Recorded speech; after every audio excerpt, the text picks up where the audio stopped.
She said she needed a break to reconnect with herself. But she drove off without her luggage, just her purse and a little too much perfume. My name's Eric. I'm 36. Live in Tacoma, Washington, and I've spent the last decade climbing ladders both literal and corporate. I'm a regional safety manager for a chain of distribution warehouses. My job's not glamorous, but it keeps things organized, controlled, safe. I like structure, schedules, knowing where things stand.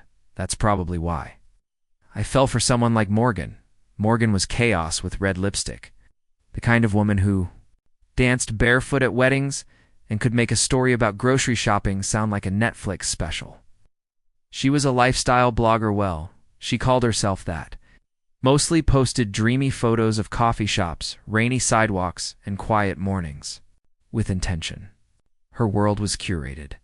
Mine was clean. Somehow we made it work. We met at my sister's engagement party. I was refilling the ice bucket when she walked up in this cream-colored sweater that somehow made her look both warm and dangerous. She said, "You look like you need rescuing." Replied, "You look like trouble." That was it. We moved in together after a year. Ow. Our apartment was on the 4th floor of a red brick building downtown, just far enough from the noise but close. Enough to feel alive. We had a dog, Charlie, a stubborn old beagle with allergies, and a bark like a smoke alarm. We had Sunday routines. Ate Thai food on Wednesdays. She always stole my hoodies. No, never minded. She lit candles when she cooked. Played jazz in the mornings. Our toothbrushes shared a cup, a kind of closeness. Real, but looking back, the unraveling didn't start all at once. It was quiet, gradual, like a sink drip you only notice once the floorboards buckle. It started with late nights editing. She said she was trying to rebrand, more self-care content, less latte art, more deep dives. I didn't question it. I knew how creative types worked. Inspiration didn't punch a clock. But then came the phone tilts. Used to leave it face up on the table. Now it lived screen down like it had something to hide, and the passwords changed.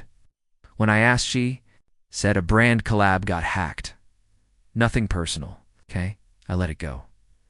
Then there was the trip. She said she booked a spa weekend. Some wellness retreat with eucalyptus steam rooms and group journaling.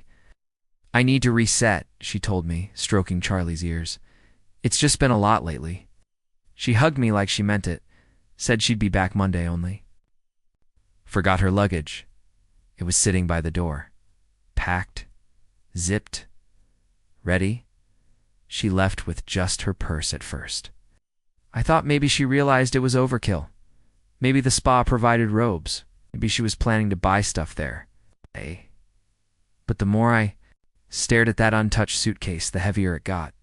That's when something in me shifted, not full-blown panic.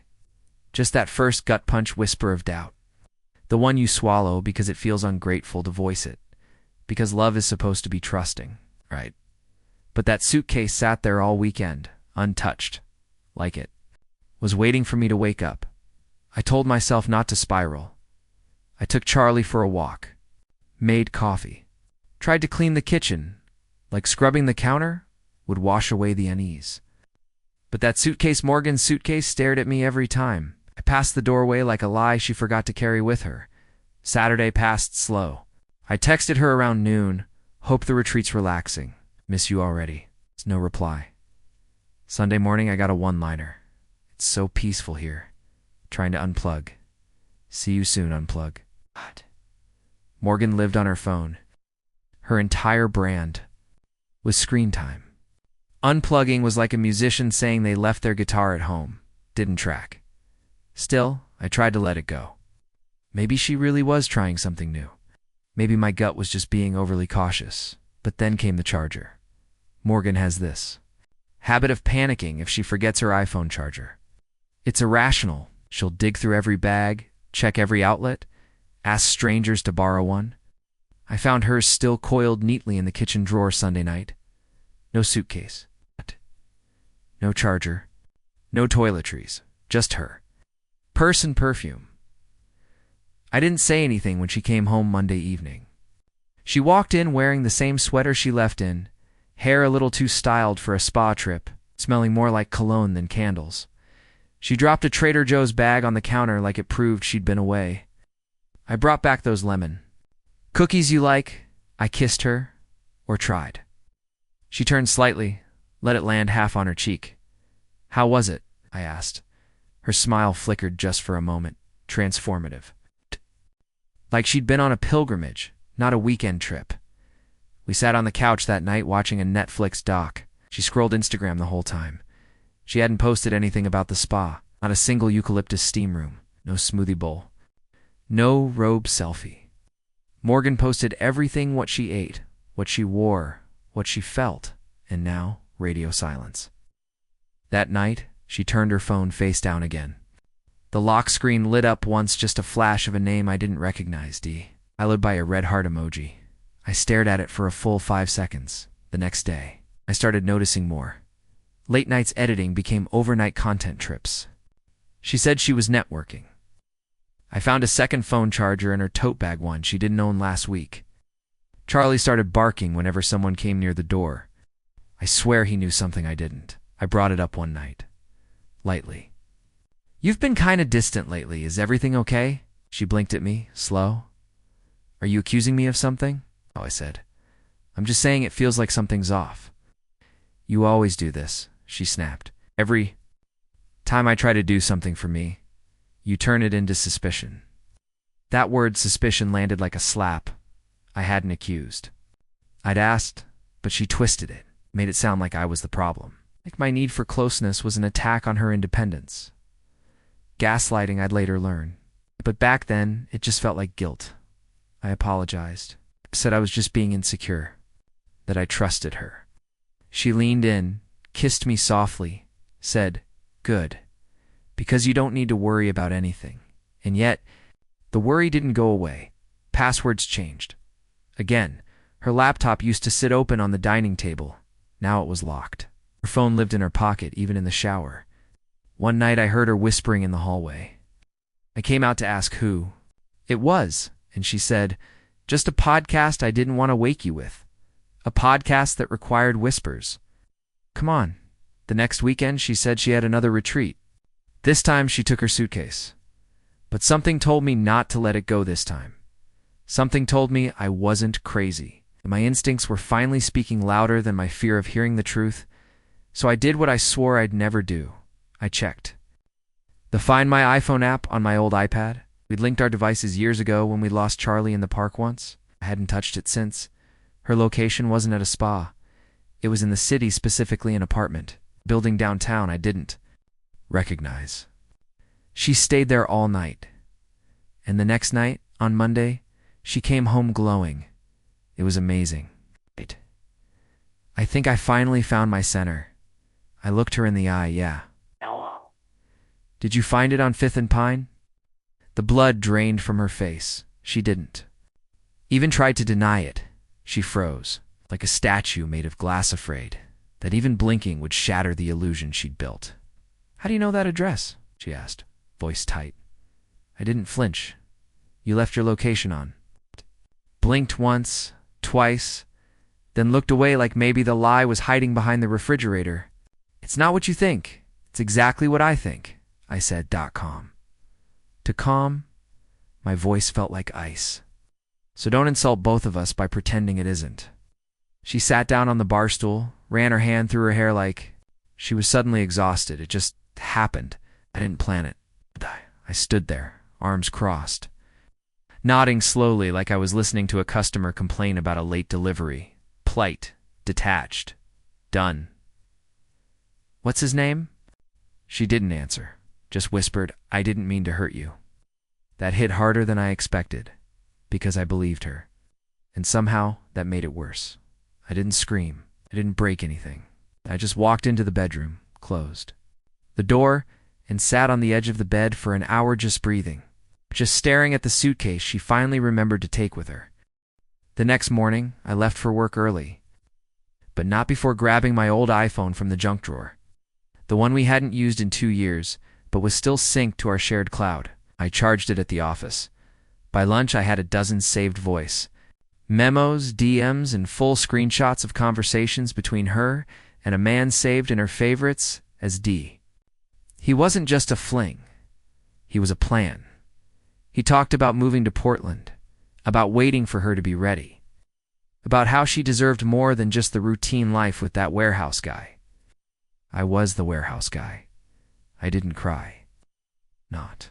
Then, I didn't eat either instead. I spent the next few days building my exit quietly, methodically, like I was planning a job transfer, which in a way I was. I was transferring out of a life that had been carefully dismantled behind my back. I booked a storage unit under my brother's name. Started moving things out piece by piece. Just my stuff, just the essentials. She didn't notice. She was busy working late. I also printed the messages, all of them. Bound them neatly in a black folder. On the cover I wrote, "In case. You ever wonder why?" The final act came the following Sunday. We were supposed to have dinner with her parents, her dad's birthday. She begged me to go, said it would mean a lot to her. So I said yes. I dressed in a collared shirt, brought a bottle of wine, even smiled as we walked into the restaurant. Midway through appetizers, I slid the folder across the table to her. "What's this?" she whispered. "Open it." Morgan snapped the folder shut like it had caught fire. Her hands were shaking. Her mouth opened, but no sound came out. Her father looked at me. "Eric, what's going on?" I stood, slowly, smoothed my shirt. Looked at Morgan like she was someone I'd passed once at a bus stop. Just thought the family should know who's really been showing up at those spa weekends. Silence got cold, dense. Then I turned to her dad. "Happy birthday, sir. And hey, thanks for raising someone bold enough to destroy a good man with a smile." I walked out before dessert. She didn't follow, but the next morning she texted me one line. "You didn't have to humiliate me." And I replied, "Neither did you, but you did it anyway." That was the last time I ever let her name show up. On my screen, I moved out that week. Took only what I needed: my tools, my records, my hoodies, the dog. Charlie stayed by the door the whole time I packed, like he knew something final was happening, like he'd been waiting for us to stop pretending. I didn't leave a note, just deleted my name from the Wi-Fi, the thermostat app, and the shared grocery lists we'd used for years. I changed my number. Left the key on the counter. She texted from another number 3 days later. "You didn't even say goodbye." I didn't respond. Some things don't deserve a goodbye. Some endings are quiet because the damage was loud enough. I crashed on my buddy Nate's couch for a while. He'd been through a divorce 2 years ago. So he knew the language of silence I was speaking. Every night we'd drink a beer in front of the TV without saying much. That silence healed me more than 1,000 conversations ever could. I started therapy. Twice a week at first, then once. My therapist was this soft-spoken guy named Daniel with glasses that always slid down his nose. He didn't tell me how to get over her. He just sat with the mess until I could sort through it myself. Turns out I wasn't just mourning her, I was mourning the life I thought I had. The version of me that used to believe in weekends away and lemon cookies as gestures of love. That guy had to die so someone stronger could show up. Morgan didn't stay quiet, she emailed. Sent voice messages. Even mailed a letter on monogrammed paper. Like this was some Jane Austen breakup. She said she didn't know why she did it, that she still loved me, that maybe we could find our way back, but I'd already found my way forward. Job offered me a transfer to our Spokane branch, new office, new apartment. A place where nobody knew the details, only that I showed up early and stayed late. I liked it that way. Clean break, clean slate. Then one rainy Tuesday, I saw him him.d.e. A coffee shop in downtown Spokane, same. Black coat from the Instagram story she once posted, cropped to hide his face. He was laughing with someone holding a tablet. It's the same smile I imagined from those messages. I almost walked out, but something kept me there. I ordered my drink, waited, then walked up. He looked at me and tilted his head like he recognized me, but couldn't place it. "You're Eric, right?" I smiled. "So she told you my name?" He nodded slowly, like he knew this was a moment to tread carefully. "Look, man, I didn't know she was still with you when we started. she told me. It was over. That's funny, I said. She told me it had just started. He shifted uncomfortably. I didn't mean to get between. I raised a hand. Don't flatter yourself. You weren't between us. You were the out. He blinked. I leaned in, just enough. You should. Know something, though. If she did it with you, she'll do it to you. Then I walked out with my coffee. No drama, no scene. Just a quiet exit the same way I'd left her. A week later, I got a text from an unknown number. All it said was, "You were right." I blocked it. I didn't need validation. I'd already won. Not because I humiliated her, or because I delivered some perfectly timed line in a restaurant. I won because I didn't let what she did turn me into someone bitter or broken. Charlie and I had a rhythm again: morning walks, grilled cheese dinners, falling asleep to reruns of The Office. I started sketching again. Nothing serious, just pencil on napkins, receipts, scraps. Things I used to do before I thought love meant losing yourself in someone else. I didn't chase revenge. I just built something new in its place. Some nights, I still catch myself waiting for her key in the lock. It's strange how your body remembers things, even when your mind knows better. The sound of her boots, the clink of her bracelets, the way the dog would wag his tail before the door even opened.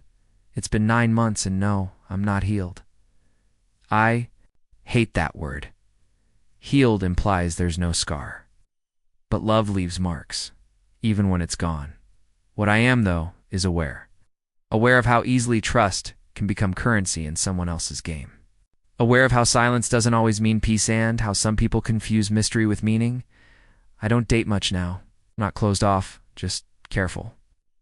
I've learned that someone asking, "How was your day?" can be more intimate than a kiss.